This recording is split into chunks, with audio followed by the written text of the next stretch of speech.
Tenho visto muitas pessoas falarem: puxa vida, as coisas nunca mais vão ser como eram antes dessa situação de Covid-19, de coronavírus, né? E eu fico pensando, 11 de setembro, já faz bastante tempo que aconteceu, né? O famoso 9/11, e o mundo não é mais o mesmo desde então. Você vai no aeroporto, o check-in não é mais o mesmo. Tem muito mais regras de segurança, demora um pouco mais, mas é o nosso novo normal. Tudo bem. A gente já nem lembra mais de como era isso antes.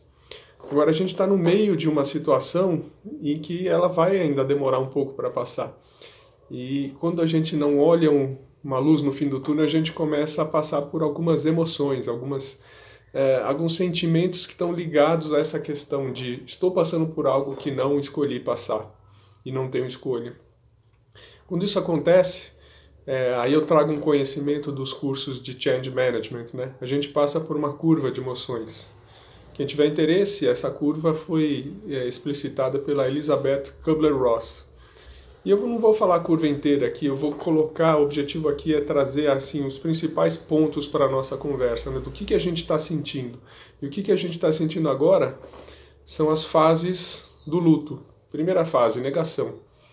Lembra lá atrás quando a gente pensava, puxa, esse negócio lá na China, vai demorar para chegar no Brasil, ou se chegar no Brasil não vai ser tão impactante assim, vão tocar a vida. Essa fase a gente chama de negação. Depois vem outra fase, quando a gente vê que a coisa chegou, vê que não tem jeito de sair, aí aquela sensação de raiva. Pô, que droga, por que isso está acontecendo comigo agora? Justo agora que eu acabei de ter filho, justo agora que eu perdi o emprego, justo agora que eu vendi minha casa. Bem agora tinha que vir esse problema, o Brasil estava voltando a crescer, a economia estava voltando a melhorar. Então a gente fica numa mistura aí de raiva, indignação, e que depois isso rapidamente vai derivando para a tristeza, quando você constata que não tem jeito, né? Não tem o que fazer. Veio, a gente vai ter que passar por isso. E havia aquela sensação de boi na fila do abate, né? Nossa, vamos todos morrer. Não estou exagerando, não é assim que a gente pensa, mas a gente pensa coisas tipo cenários. Pô, será que meus pais vão pegar isso? E se eu pegar também? E se eu vier faltar? Então, quando a gente começa a criar vários cenários, principalmente cenários muito negativos, isso derruba nosso entusiasmo, não é entusiasmo, a nossa energia mesmo, né? Derruba a energia, a energia cai e a gente fica para baixo, a gente fica tentando se reestruturar. Um fenômeno muito comum dos tempos de hoje é a gente ter aquela questão do julgar os sentimentos. Puxa, não posso ficar triste, então eu tenho que me parecer forte, não sei o que. Eu conversei esses dias com uma diretora de RH de uma empresa multinacional e ela me contou todas as medidas que ela tomou, todos os processos que ela tomou cuidado. Ela teve uma experiência anterior com lidar com crises, então ela me pareceu assim com um discurso muito bem estruturado e bacana. Eu falei, nossa, você está me parecendo que você está muito bem, você está muito forte nisso. Aí ela virou para mim, eu chorei o sábado inteiro. Então, as pessoas às vezes ficam contendo a emoção, né? A minha dica é: se permita primeiro conhecer o que você está sentindo, e por isso eu falei dos 3 primeiros estágios da negação, tristeza e raiva. Reconheça em que estágio você está. E a segunda dica, é importante pensar, quando você estiver vivenciando essas situações, elas vão passar. Então você nomear e reconhecer o que você está sentindo é o primeiro passo para você também perceber, puxa, eu estou passando por isso, isso vai passar.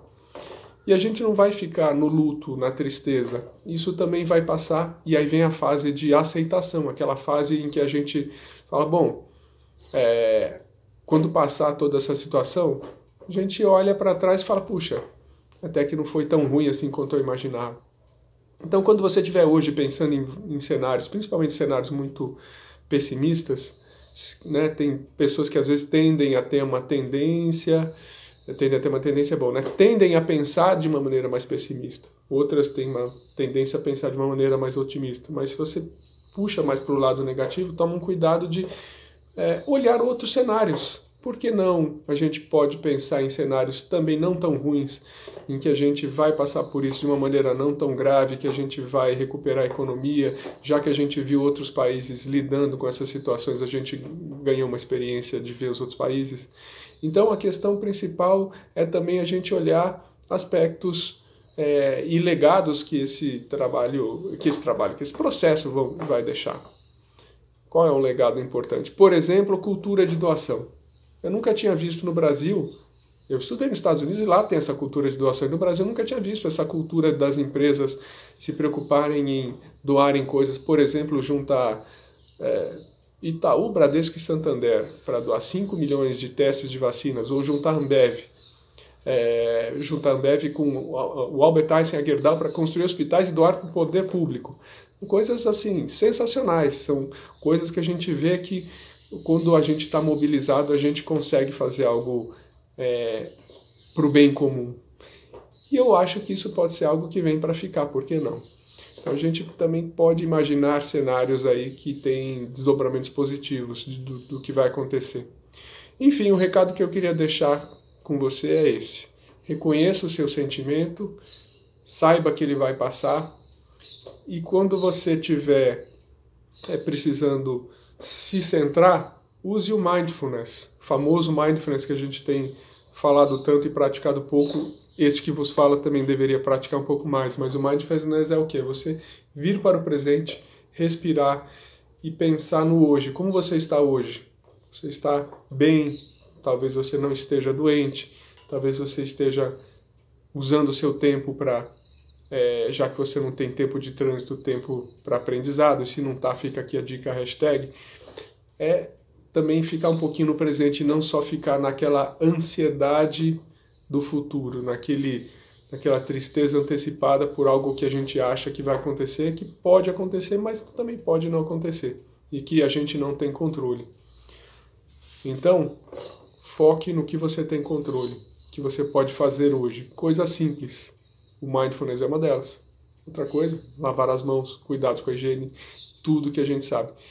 Não vou ficar repetindo porque isso já foi exaustivamente falado, mas meu ponto aqui é: foque naquilo que você tem controle.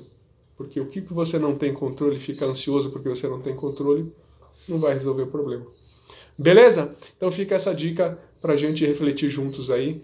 Se puder, deixa um comentário, uma reflexão também, porque a gente precisa aprender junto, principalmente nesse momento. E eu me vejo aí como lifelong learner super aberto a aprender também com você. Beleza? Obrigado.